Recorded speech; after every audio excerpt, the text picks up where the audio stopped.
afterwards.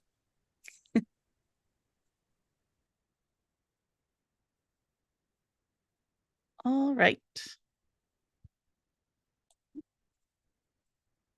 Hello, everyone, and welcome to our launch event for Monsters, Incidental Wedding Guests, as well as our super special fall cover reveal that we're going to get into once everything is done. So, what we're going to start with today is instead of doing a standard land acknowledgement, what I would like to do is just discuss a couple of Ottawa's local Indigenous organizations that I suggest you check out and or support if you have the opportunity. The first one that I would like to take a look at today is called the Wabano Center. It's located in Vanier. It's primarily a healthcare based center for local Indigenous residents, but it also does traditional arts and crafts. It does community outreach. It provides space for people to just be in this area. They accept donations. They do really great work. So I suggest that you check this one out. And the second one that I would like to feature today is called Beandigan Cafe. It is right in Lansdowne, so if anyone's familiar with that area, it's kind of right beside the arena itself, and it is an Indigenous owned coffee shop as well as they sell some traditional artwork. And I think that that is also a really great organization for you to support. So, on to the main thing that we're kind of looking at today, which is our launch of Monsters, Incidental Wedding Guests. My name is Molly. I am going to be your host for today. However, I think it will be a lot more beneficial for you to hear from the authors themselves. So, what I'm going to do is I'm going to take down my screen and then ask Jen and Eric to introduce their book.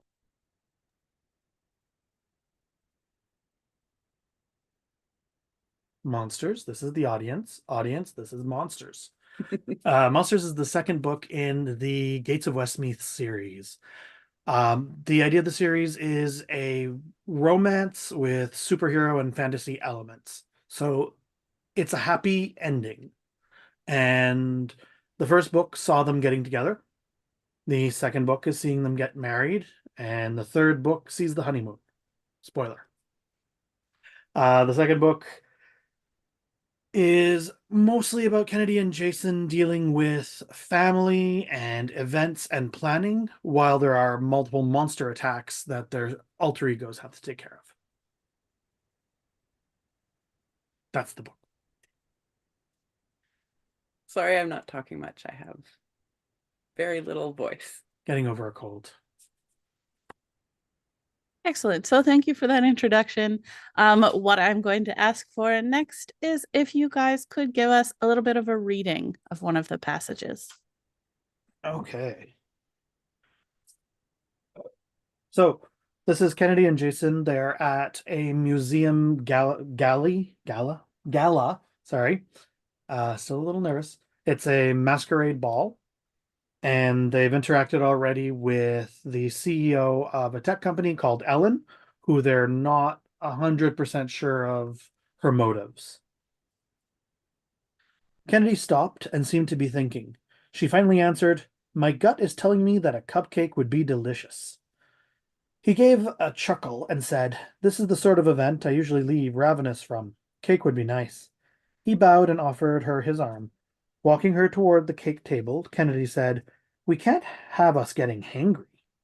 Each of them had a cupcake in hand when the photographer who was walking by asked, "Can I get a shot of the two of you feeding each other cupcakes for the society pages?" They agreed and stood across from each other, giving their best lovey-dovey look, and held the cupcake to each other's faces. They smelled of vanilla, cinnamon, and pear, an interesting combination for a blue cupcake. There was a rapid series of clicking noises, and the photographer made a weird yelping noise. Jason stared at him. He was obviously terrified. That's when Jason felt the floor vibrate and everyone started to scream. Behind them came the most horrific noise, a cross between a chicken's squawk and the howl of a wolf. Jason spun around in time to see a massive dinosaur running toward him.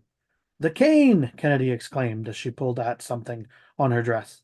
Whatever she'd done pulled the long dress skirt up to be scandalously short, great for fighting.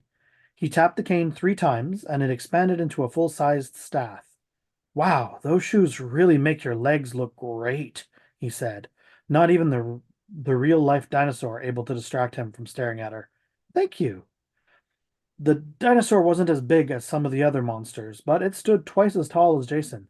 It was running faster than he'd thought possible on the polished stone floor. I wonder if they're monsters, a voice in his head asked. I hope so. I don't want to deal with two killer creature mysteries, Jason replied. I didn't say that out loud, did I? Kennedy asked. As the dinosaur got close, Jason jumped and swung the staff like a club, using the ball on the end for extra momentum. He hit it right between the eyes and it stopped moving.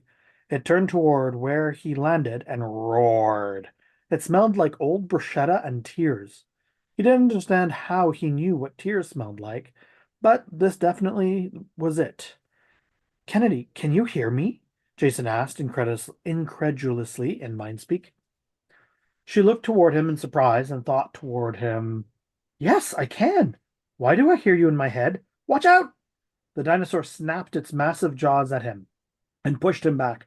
It was a trick, and once he'd moved back, it continued to run along its original course. The guards are getting everyone out. We just have to distract him until they do. He was going to explain more, but she interrupted him. Them! That was the biggest, but there are 3 more identical to the first. I wish the museum had kittens or turtles as their primary display. Do you think they came to life? I don't think so. None of the others were based on statues or art that we know of. Something fluffier would be nice, although a swarm of killer kittens would be pretty horrifying. He shuddered at the thought. Kennedy picked up some cupcakes and started tossing them at the second Albertosaurus's eyes. As soon as usual, she was a fantastic shot. It took a half dozen of the delicious treats, but the dinosaur was blinded and flailing around, trying to shake the icing out of its eyes. He ran toward the first and saw the hall was almost empty. There were half a dozen security guards, the orchestra that seemed trapped between exhibits, and Ellen, who was under a table holding some sort of gun. It seemed her date had abandoned her. Normally, humans can only mind speak if they're adopted into a family of magic, or in rare cases, significant others can do it. I've never met a human Etherborn couple outside of Baker that could, other than my parents, he explained. I'm going to throw myself at the dinosaur. Should I be jealous? I didn't realize your type was prehistoric. Her humor helped him feel better about the ridiculous thing he was about to do. The Albertosaurus was easily 9 meters long and probably weighed a significant amount. Despite the hollow bones, it still had to follow the laws of physics, and a man of Jason's size wasn't easy to stop. He jumped, using the staff as a pole vault, and tackled the dinosaur. The two of them stumbled away from Ellen, and Jason felt a pain in his hip when he hit the floor. Ignoring the pain, he tapped the staff 3 times to return it to a cane and strung it to his belt. As the dinosaur started getting up, he jumped on top of it. He balanced on top of its massive head and prepared to tap the cane 3 times to force the staff into its head. Kennedy's voice in his head screamed, No! And he was hit by a small ball of fire that tossed him across the room and onto the cake table.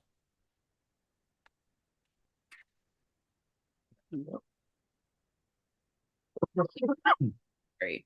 Haven't even started yet. So just a note, this is on the 11th of June, 2003. 2 days before the wedding. Yeah. The other dinosaurs seemed to be ignoring Kennedy, despite her throwing more cupcakes at them. I need to do something else, she thought to herself. A noise from the main entrance drew her attention, and she turned to see 10 blue bloods, guns drawn. Ugh, not again, she thought. They're a gang. One of them fired at Jason at the same moment she registered that these guns didn't look like the stun weapons from the weekend. No, she screamed in her mind as a blast of fire hit Jason and launched him into the air, engulfed in flames. Her instincts told her to run toward the emergency exit. She hated the idea of leaving, but then spotted the emergency fire hose beside the stairs. That's what it's trying to tell me. She felt heat behind her. She was also being targeted. Kennedy threw open the cabinet, and its door bounced off the far wall. The hose seemed simple enough to use, so she unhooked it, turned the valve, and dragged it further into the room. Jason seemed to have extinguished his flames, from what she could see of him lying on the collapsed cake table, so she turned the full force of the hose onto the gang members, hoping that the water would stop the guns from working. The jet of water from the hose connected with a blast of plasma just as it was fired at her. It turned into steam and was pushed back into the blue blood's face. He screamed and dropped his weapon, putting his hands over his face. I hope I didn't cook him, she thought, and then turned the hose onto several exhibits they'd torched. Belatedly, she remembered that she could speak to Jason in her mind. Are you all right? She asked frantically. Are you burned? Fine. Even his mental voice sounded winded. No burns. Kennedy breathed a sigh of relief just as the dinosaur screeched, catching sight of Ellen under a different table than she had been earlier. Oh, right. Them, Kennedy muttered to herself, amused that she'd forgotten about the giant lizards in the wake of the gang's arrival. They seemed to have destroyed the dinosaur that Jason had been fighting with their fire guns. Ellen's gun, on the other hand, was doing nothing to the dinosaurs, the energy blast going right through them as if they weren't even there. I'll have to be careful to avoid splash damage, Kennedy thought, analyzing her next moves. The gang members had dropped their guns and were starting to destroy everything in sight with their fists, avoiding the dinosaurs. The change in behavior was strange, and Kennedy wondered if they were mind-controlled, like at the ball. If so, maybe their orders had changed. She rolled her eyes. Can you deal with the brute squad? She asked Jason. You're not taking it easy on me because I just had a flying lesson, are you? No, I have several ideas and I'm excited to try them out. She let her excitement color her thoughts and could hear him chuckle in response. That's my girl. Kennedy yanked the fire hose to its limit and braced herself just as the dinosaur that had spotted Ellen tried to cross the room to get at her. It tripped over the hose, ripping it in half, and sprawled on the floor. The hose continued spraying water every which way as it snaked randomly across the floor, and Kennedy winced. Oops. She climbed over the dinosaur, avoiding its jaws as she wound the incredibly short end of the hose around its neck. It's not actually real, but it probably needs to breathe. Does that make it alive? She asked herself, pondering the ethics behind killing this creature. It snapped at her again, and she pushed the question out of her mind, focusing all her energy into the complicated knot she was building around the dinosaur's legs. With it hogtied, she skidded a little on the water flooding the floor and dropped the nozzle. The dinosaur flailed, tightening the noose around its neck further. Kennedy wasted no more time on it and focused her attention on the other two. The larger one was a more pressing concern as it was fighting to remove a folding table caught in its mouth. The table had just been sheltering Ellen. The smaller was attempting to remove icing from its eyes by rubbing its face over the smooth marble of a post that was holding up the first balcony. Aim for the purple jackets, Kennedy shouted at Ellen, running toward her. She scooped up Jason's cane on the way, tapping it 3 times to make it longer. She swung it around her head multiple times to gain momentum, and then at the end of a swing she changed the angle just enough to smack the dinosaur in the eye. It staggered back, shaking its head as if it were dazed, and snapped the table in half with its powerful jaws. Dodging pieces of wood and metal, Kennedy made the staff into a cane again. She swallowed hard, anxious about the next step of her plan, and hoped that the ladies had made her dress with a little bit of armor built in. The dinosaur roared at her, her hair flying back from the force of its bruschetta-scented breath. Kennedy stood her ground, heart pounding in her chest as she watched for her chance. The dinosaur's head plunged down at her, mouth open, and Kennedy crouched down, tapping 3 times with the staff just as its mouth enveloped her. No! Jason shouted, panicked. The staff punched through the back of the dinosaur's mouth, piercing the brain, and it exploded, leaving only a cloud of tomato basil scent behind. Kennedy stood up again, shrinking the staff. She didn't waste time congratulating or checking herself for injuries before she sprinted for the last dinosaur. Will you be able to catch me? She thought to Jason. Always. Warn me next time you purposefully get eaten. Hopefully later tonight. Glad you're feeling better. Kennedy took a flying leap at the dinosaur, using the cane to give herself purchase on the scaly skin of the lizard. The dinosaur screeched as it felt the cane puncture its hide, thrashing and trying to dislodge her, but Kennedy was too quick. She scrambled onto its back and straddled the creature at the shoulders, clenching her thighs around its neck. It's just like riding a mechanical bull, she thought to herself, amused. She braced the head of the cane against her chest and tapped it 3 times against the underside of the dinosaur's skull. It exploded into a bruschetta-scented cloud around her as she fell into Jason's arms. "Did you have fun?" he murmured, brushing his nose against hers. "Lots," she said happily, tightening her thighs around his waist as she took his face in her hands and kissed his lips. The kiss quickly turned heated. "Jeepers," Kennedy thought suddenly and pulled back. "Are you okay?" "Covered in cake and more than a little bruised, but I think my soul left my body when you let yourself be swallowed by a dinosaur," Jason said. We'll stop there. And cough. So thank you for that. I had the opportunity to see what comes next in that scene, and I think that is something you guys are going to want to read for yourselves. So before we move on to the next section of this evening, if you had read our Facebook post, I did promise door prizes. So in order to enter yourself into the running for a door prize, I'm going to ask you to either give me a thumbs up or just give me your first name in our chat here, so that I can enter you into our little draw. And if you win, well, you'll see. I'll bring it all up on the screen after we're done the next section. And when I'm talking about the next section, if I can bring it up here, what we're going to do is a little bit of Q&A. I do have some questions on hand here, but I would also love to get some questions from the crowd. So if you have questions at all for the two authors, feel free to enter it into the chat, and then I will ask your questions for you and hopefully get an answer. So the question we are going to start with is, if my computer will let me take a look. So where did you first get the idea for this series? Because Monsters is the second in our series here. So how did the whole thing begin?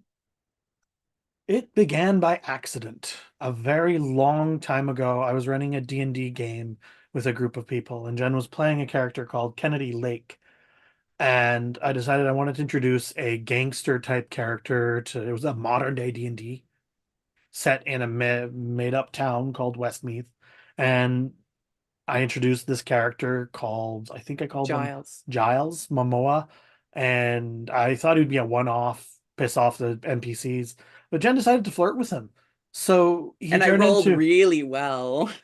he turned into a main love interest. And when the game finished, I was like, oh, that's too bad. Fast forward 8 years or more, and I was writing a book called Copper Tarnish, which I'm still shopping around, and I decided to use those two characters in the book. And I liked them, so I asked Jen if she would want to write their story with me. And that's kind of how it got started. And then, well, it was COVID, so we had extra time and lots of energy. So that actually leads pretty perfectly into my next question, which is, what is it like writing with your spouse? I like to say that it's sort of like having your own writing with a fan base, because we're both really excited about the book, so we sort of feed off each other's excitement. So you miss the, like, I usually get to about halfway, 2/3 of the way in a book on my own, and I'm like, okay, I gotta finish this, but ugh. But with Jen, she's like, oh my God, I gotta read the next chapter, hurry up. And it's really, it's gratifying to have someone else be so into what you're writing. So it's a lot of fun. I mean, there are arguments and there are issues, but It's not often. minor. Actually, you keep teeing me up for the next question. We actually had one in our chat here, asking, "Is it hard to write together?" No, it's easier. I mean, there are times where we don't see things the same way. Or we have played a scene in our head so much that The other one hasn't and yeah, sees so it like we haven't written differently. it down yet, but the other person's has their own plans, but it's never bad. The hardest part is like waiting for the next chapter. Sorry. No, it's fine. Or the planning gets harder and harder every book because we've been having shower thoughts. So we get out of the shower and say, I have an idea for book 3, book 4. So we've got these massive documents that we have to sift through to actually find the right plot and the right like elements. Direction and Yeah. So it's the hardest part is fitting everything we want to do into a book. Excellent. Kind of in the same vein, the next question, have you ever sort of had a major disagreement about where you want to take a scene or where you want to take a character? And if you have, how did you sort of talk that through? the biggest disagreement I can think of is in book 3 when we were plotting out this part that I'm writing right now. I had visualized it one way, and then we were writing down everything, and I was like, this isn't going to work. And he was like, this works fine. And I'm like, but we visualized this. And he's like, you visualized this. But Yeah. we talked through, like, I told him what I wanted, and we figured out how to make it happen, but not quite. We compromised. Yeah. There was one instance in the first book where I teased her, where I was like, okay, so I'm going to kill this character off. He's my character. And she was like all pouty face. I'm like, okay, fine, we'll find a way to save him. So that's a good thing because he's been pretty prominent in the next one. Excellent. It was serendipity that he did not die, I guess. I don't like killing my characters. I get attached. So our next question here is, how fun was it to plan and write somebody else's wedding? Well, money isn't any object, so Yeah. that's really nice. Yeah, doing all the research for like a rich wedding is really fun. Like there's some pretty intense things that happens at their wedding that isn't monster attack related.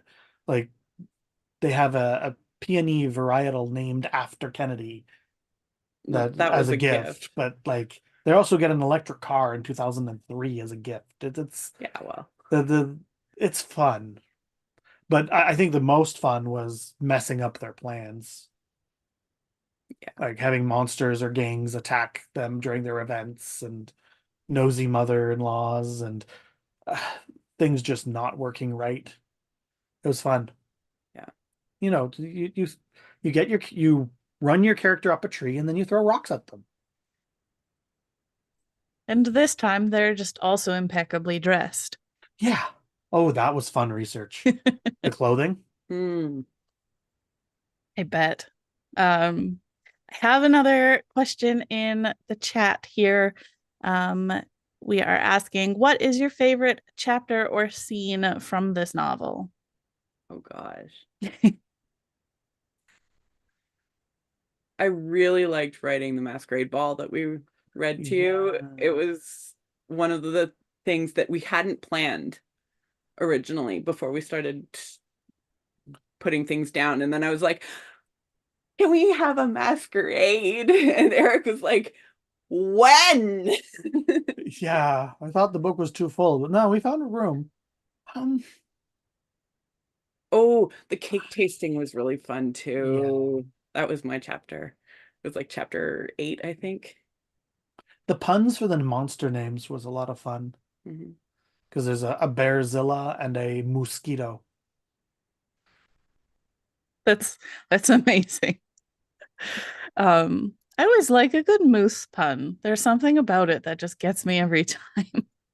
It has a certain panache. Yeah. It's also very Canadian, you know? All right. So, my next question here is I think this kind of ties into some of the things you've been saying about your plans for your next few books, but where do you envision Jason and Kennedy going? So, do we have a honeymoon on tap? Do we have kids in the future, maybe? So the next book that we're currently writing is called Fanatics Inevitable Wedding, Inevitable Honeymoon Crashers. Yeah. No, Crashers? Yes. Yes. Inevitable Honeymoon Crashers. So technically it's multiple honeymoons. We get to see them go to Ottawa, BC, Montreal, Paris. Yeah. Am I missing one? No.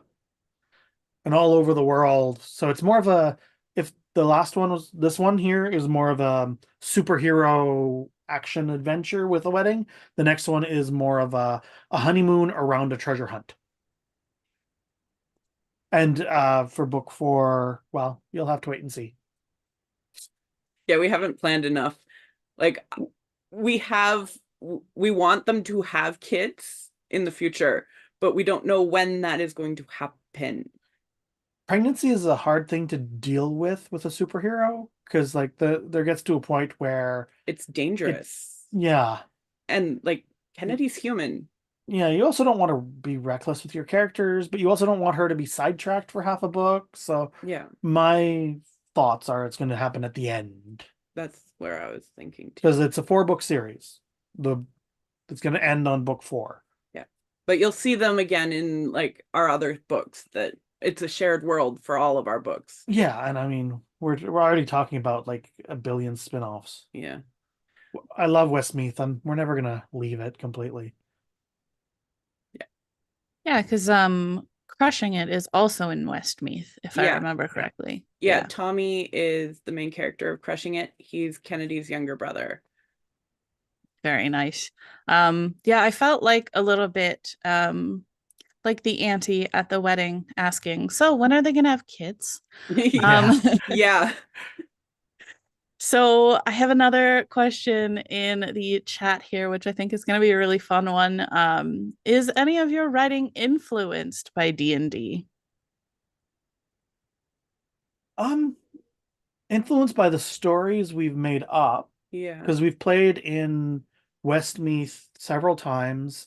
We've played in Everdome a couple of times, and Everworld, which is original Everdome. But I wouldn't say that it's like influenced by the rules or the styles that much. Yeah. Um, And like the plot's all unique. yeah. But the settings and the feel of some of the characters, mostly ours. Yeah. Excellent. So I have one final question for you both. If Kennedy and Jason were to read another one of Renaissance's books, which one would they like the most and why? Well, I mean, Everdome. in It's actually a book in world yeah. that it's like Jason's favorite book. So that doesn't really count. Yeah, it's been mentioned throughout Elizabeth and Crushing It and stuff too. Something action adventure. Puzzles, maybe. I haven't read it yet, but the Cipher comes to mind, and Murder at the World's Fair. They're both very along those lines. Yeah, I think John Haas's books too, the D&D themed ones. I think Jason would get a kick out of that, and the old Nathan Fritschet's Family by Choice series, which is sort of superhero mutants, but it's also a little bit of grimdark. I think he would enjoy that. Excellent. Oh, and The Admirer, one of my favorites. It's by Aurelia Osborne. I think it's out of print now, but it's a romance Regency mystery, and it's amazing. Kennedy would eat that up. It sounds like Kennedy and I have some very similar tastes in books. Um, so thank you both so much for answering all of our questions. So what we're going to move on to next is, oh, that should say door prize number 1. I don't know where that slide went, but door prize number 1 is going to be a copy of Monsters Incidental Wedding Guests that we've been talking about. And let me bring up my little. So I currently have 3 names in our door prize wheel. If you are here and would like to be entered for the next door prize, please again, if you comment, if you like, if you enter anything into the chat, you will be entered into our door prize drawing. So for a copy of, oh, I just clicked the wrong button. For a copy of Monsters, we have, it's spinning. We have Talia. Congratulations, Talia. I'm going to take your name down so that we can make sure that we get you a copy of the book.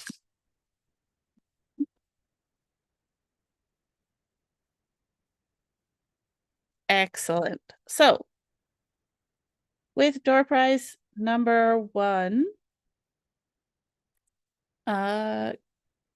given out, we are going to start our first game. So all you need to do basically is on your phones, on your computers in a different browser, you will have I'll put the link up in a second. You just need to follow the link, go to that website, type in the game code, and then we'll get started with our game. So I'm going to present you with an action. For example, stealing the remote when you're in the middle of a show. And so then you would have to click whether you think that's a green flag, a red flag, or a beige flag in the context of a romantic or platonic partnership. So I am going to get you the link.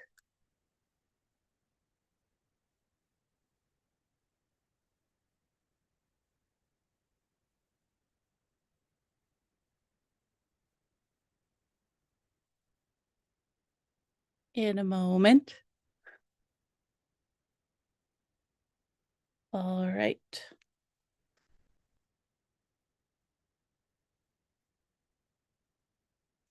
So what you'll see on screen is at the very top, it'll say go to play.blookit.com.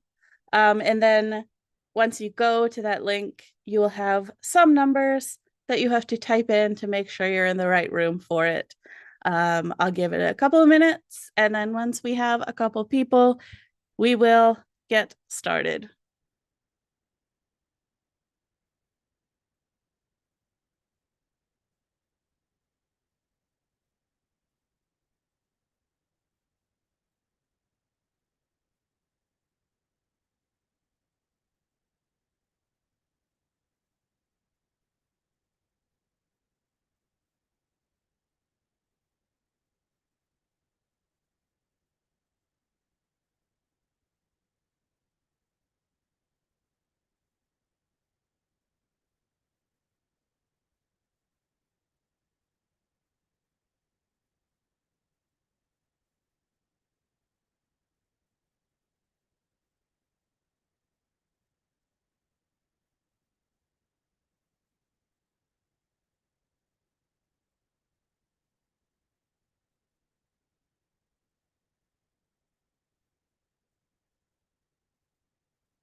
All right. So I have also put the link and the number in the chat there if somebody wanted to join after we get started. But we have a nice amount of people. So I'm going to click start. And so you will see on your phone, you'll be able to make your selections. And then at the end, we will see what everyone voted for.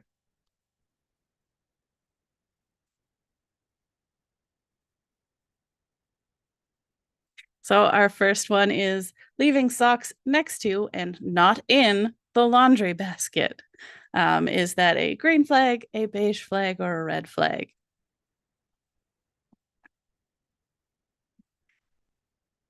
Most people are saying that it wouldn't really bother them either way. And we don't have to look at the points. That's just who answered quickest.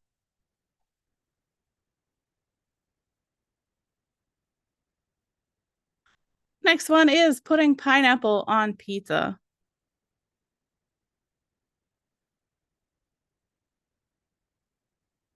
All right, we are balanced between green and red flag. That one was a little bit more balanced than I had expected.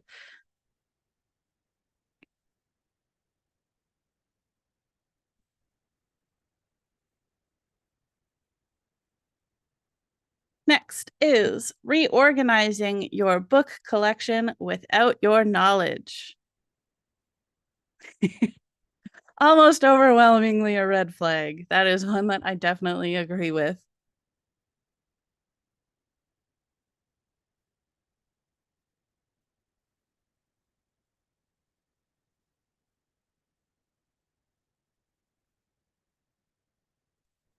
How about inviting you out to a bookstore on a date? Green flag.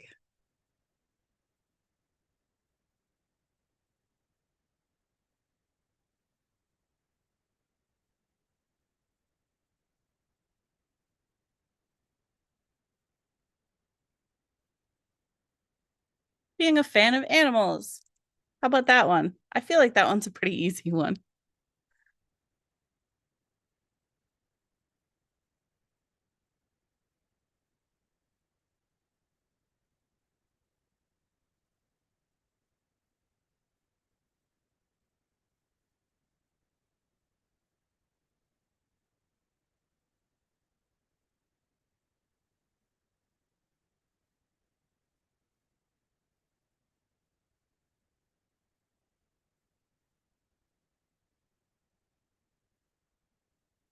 Green flag. Almost entirely.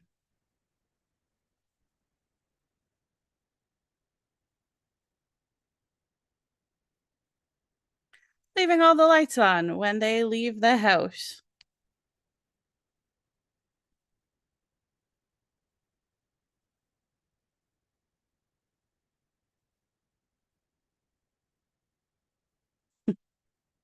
It is either a beige or a red flag.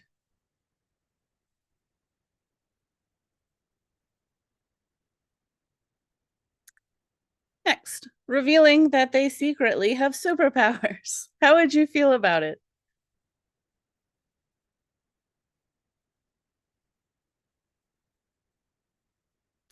All right. Most people would be, oh, it went too fast for me to see.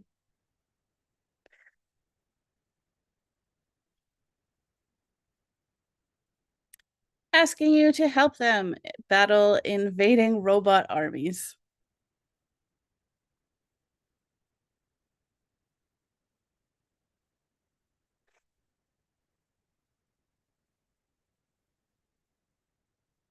Okay. People would either not care or be interested. That is interesting.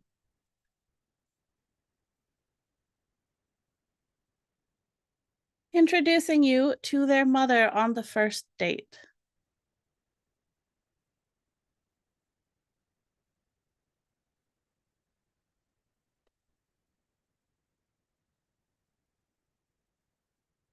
All right.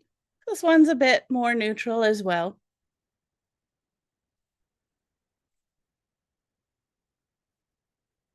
Loving to cook.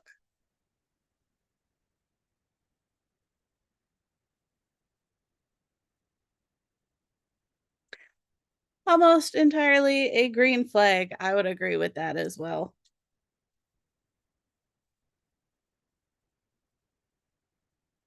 Saying something like the movie is always better than the book. That was a pretty quick response from everyone. And it's pretty balanced as well.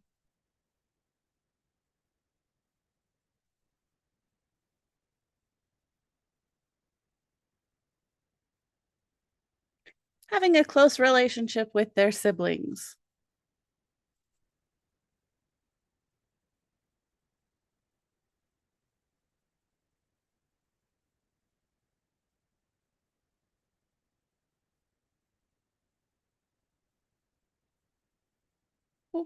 And looks like that is the last one I had on here. We'll close that. So thank you everybody for your participation. If only we had gotten Kennedy and Jason to be able to join our game, we could see sort of the kinds of things that make their relationship tick.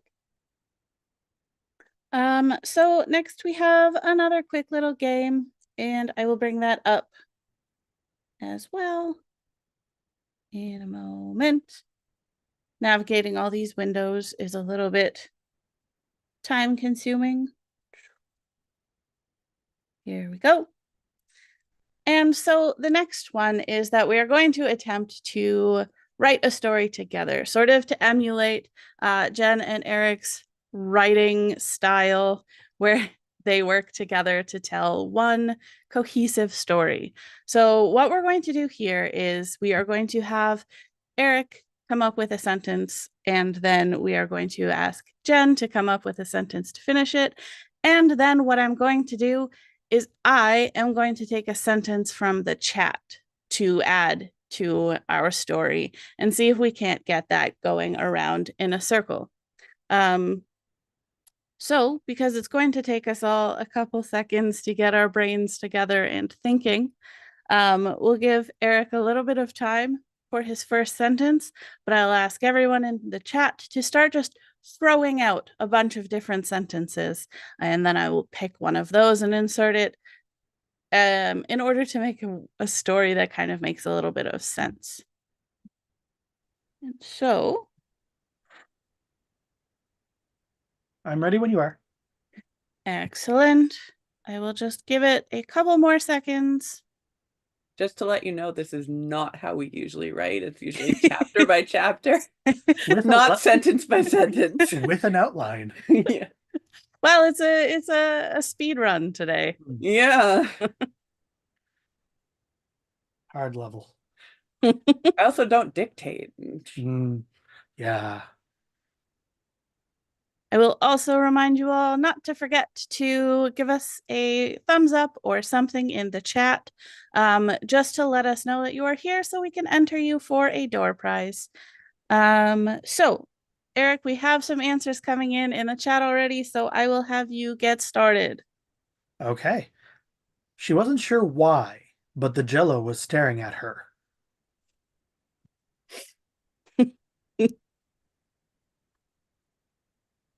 Sorry.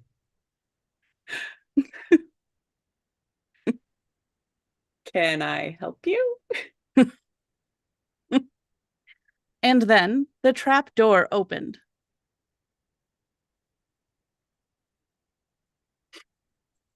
Do I continue or does Yeah, somebody... you do. Ah, Go ahead. okay. Well, that takes care of the gelatinous cube, I guess, she said while jumping over the pit trap.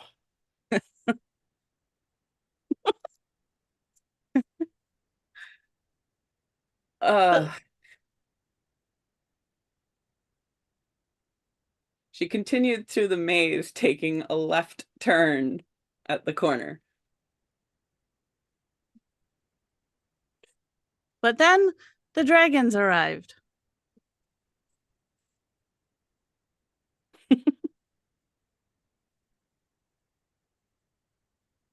Hold on a moment. I'm not ready. You were supposed to be here in a half hour. Let me go get the quiche started. It's very food-based, it seems. I must be hungry. Um, the dragons hovered in midair, visibly confused. I think emulating us all at this turn of events. Trying to find. I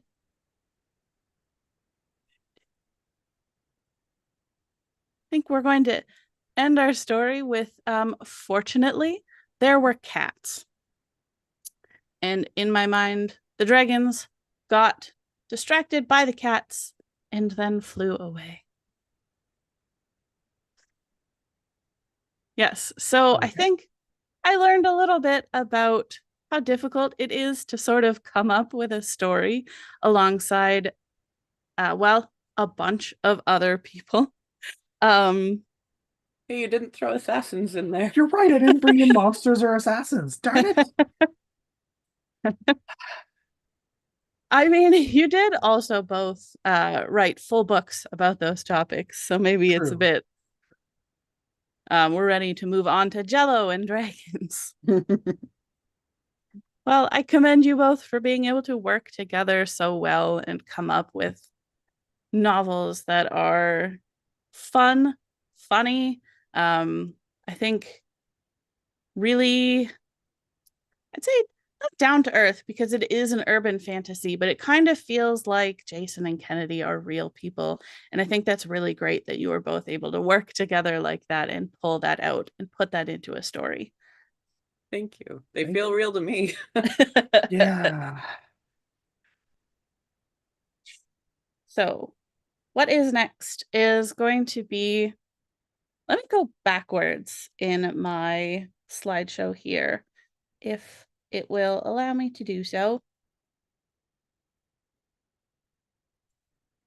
Because it is now time for door prize number 2. So I'm just going to take a moment to put some additional names into my little thingy here.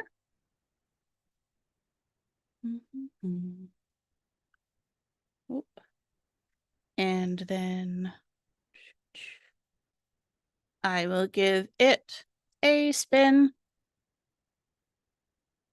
And it is spinning. And it is continuing to spin.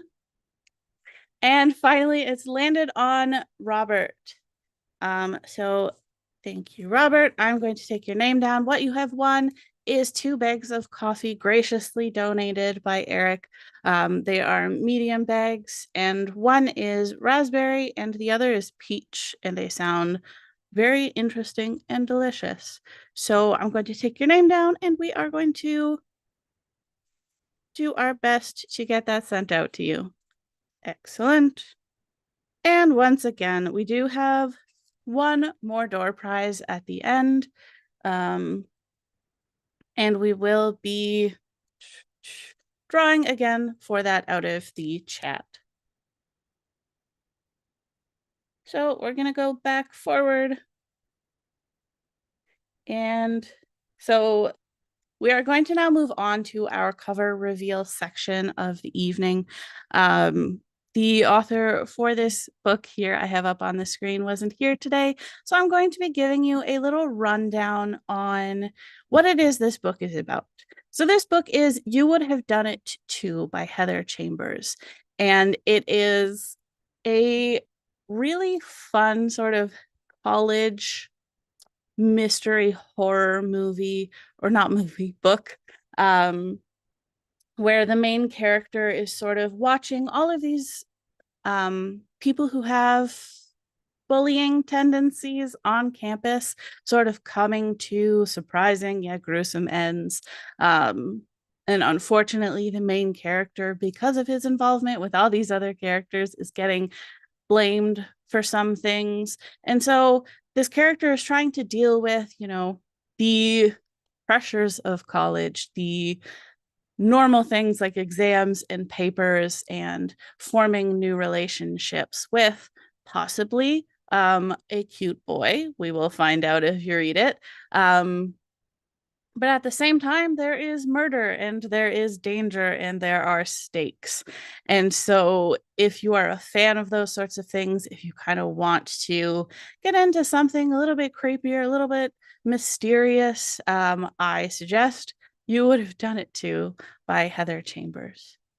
So, next we have It's Going to Be Spaced. And for that one, I'm going to ask Kat to introduce it for us.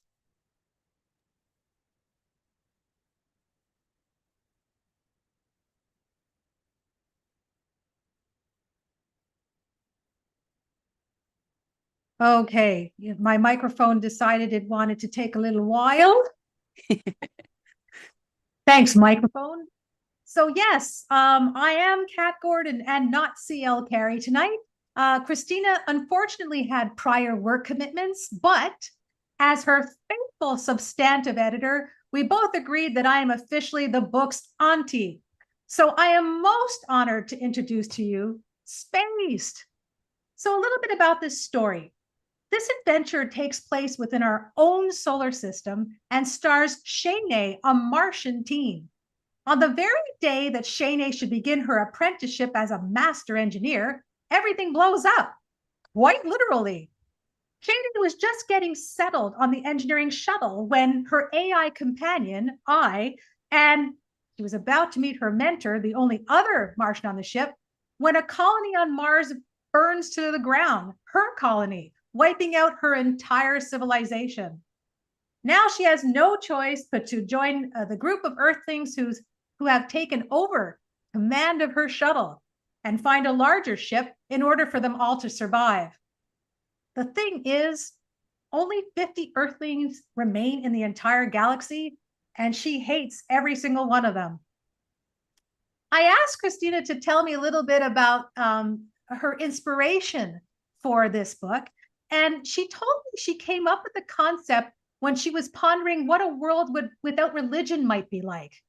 She wondered, would we naturally as humans find something else to be fanatical about? Then the idea of Martians worshiping science was what came out of that. The notion that everyone has a part to fulfill, so they are solely engineered to provide for the colony. A destiny would be assigned to each Martian human, something they were specifically designed to perform. They had no parents, no friends, only fellow workers, and they just accepted that they were created to be that way. So, themes in Spaced, or as I like to call them, the little squiggly lines that you see pointing to the arrow with all the cool stuff that's in the book. We have found family, sibling relationships, parent and child relationships, and familial love. Ask the question, if you are a cog in a machine and the machine breaks, what do you become then? There are hidden truths about who rules who. There's disabled warriors, yes, class systems, and another theme, survival at any cost. So I'm not the author of this book, but as the editor, I kind of get to be the reader too. So I just want to quickly share what I liked about it. It's no secret for many who know me that I am autistic, and I couldn't help but feel that Shanae, the protagonist, reads as a neurodivergent coded character. So that's a term that means that although the character isn't stated explicitly as being neurodivergent, or as I say, ND, they have traits that many of us can recognize in ourselves as ND humans. So the way she processes her thoughts, questions everything, and blurts out her feelings is a little bit cool. And her symbiotic relationship with I is so great. I feel that I is the type of AI that we actually really need. I also love there's realistic character development and a seamless diversity of representation. It's really important for me to care about the characters in the story as well, and I really do with Spaced. Each character has their own distinct personality, and I really enjoyed how they bounce off each other. There's also twisty and turny things, but I can't say what because spoilers. Another important thing for me personally is I also love how disabled characters are seamlessly included. and for the fact that they're just part of the story. Because here's the thing, folks, we're here and we're always going to be here. So put us in your stories. Okay, and also cake. There is enjoyment of cake and other desserts. And fun fact, Christina put that in there for me. And I want to say, because cake is what? Fundamental. Stories are always better with cake in it. Last thing I want to say is the end of the story is just chef's kiss. So you got to read the book to get to the end. So yeah, I recommend Space for space opera fans and anyone who loves character-focused stories. It has a great storytelling pace, and I bet you gobble it up in a weekend. And that's all I have to say. Thank you so much. I've decided that if I ever write a book myself, I'm going to ask you to introduce it to everybody. So thank you again. You did, I think, a very good service for Spaced. And so Spaced is going to be coming out this fall, as was the previous title. You would have done it too. So keep your eyes open for those. So the next book, our final cover reveal, we are going to ask the author himself to introduce this book to us, and that is The Infinite Heist. Hello, everyone. Welcome. The Infinite Heist is book 5 in my set of standalone Maverick Heart books. Far future space opera, very queer. The characters are a sentient spaceship so smart that nobody makes sentient spaceships anymore. We have a pilot who likes to shoot things. We have a tech whiz, and we have a master thief and con man.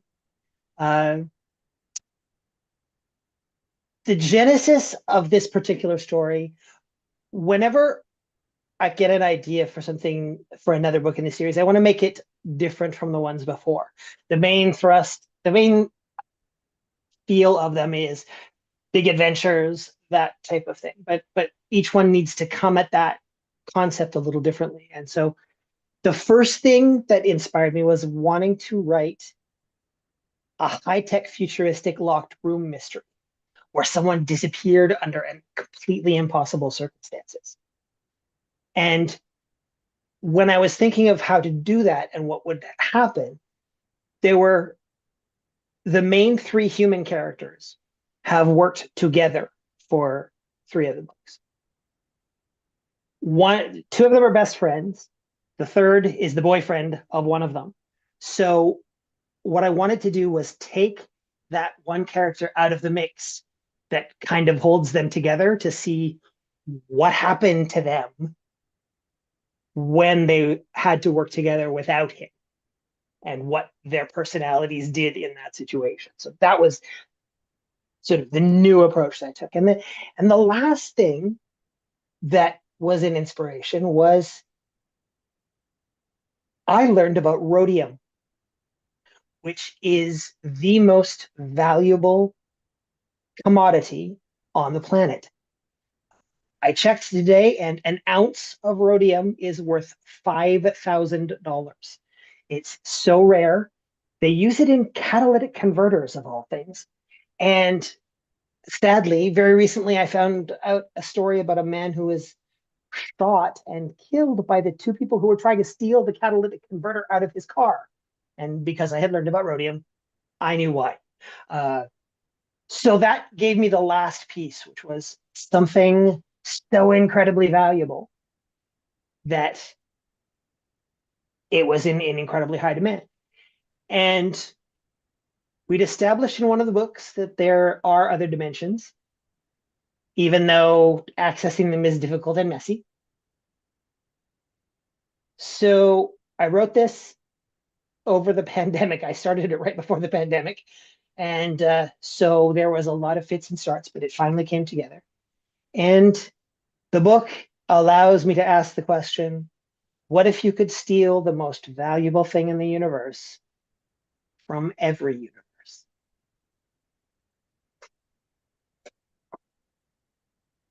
I think That is a very mysterious question. I feel like that is a pretty good tagline for the book. Thank you so much for introducing that to us, and of course for letting Renaissance publish it. So we are going to move on from our cover reveals. I will let you know in 2 slides some other information about our fall releases. But for now, what we're going to do is our final door prize. And so what this is an embroidery kit. You'll get the thread, you'll get the needle, you'll get the hoop, you'll get the fabric with the design printed on. It's not related to the book we launched or any of the covers, really, to the best of my knowledge. I just thought it was pretty and would serve as a good door prize. So I am just going to give my little thing a spin here. And so she is spinning and spinning and oop, there we go. So for the winner for this one, we have Tally. So I am going to take your name down as well, and I apologize if I did not pronounce that properly.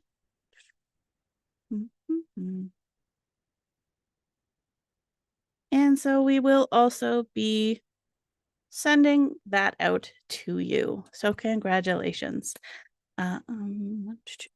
So as I mentioned earlier, this isn't the last you're going to hear of our fall launching books. This isn't the last you're going to hear of them together. Outside of tonight's event, we are also going to have the term that was coined just this afternoon, our pre-launch showcase. So we're going to go into a little bit more depth of what's going on in these books. We're going to have some more opportunities to learn about the characters, learn about the themes from each of the authors. And so I think that's going to be a really great time. That is going to be in August. And so with that, I would like to start by saying thank you to Jen and Eric for being here today. Thank you for answering all of mine and the chat's questions. I really liked learning about your writing process and how that sort of that back and forth works. I would also like to say thank you to Kat and Stephen for introducing our fall launches to us.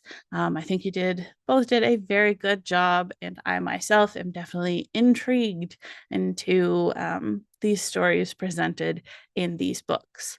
Final thank you goes to our audience, to everybody that has been viewing our live stream this evening. I really appreciate all of the contributions in the chat. I like seeing sort of how everyone else's creative minds work. So thank you so much for that as well. With our thank yous completed, I would like to say I hope you have a nice evening, and thanks again for joining us. Thank you for hosting. You did a great job. Yeah.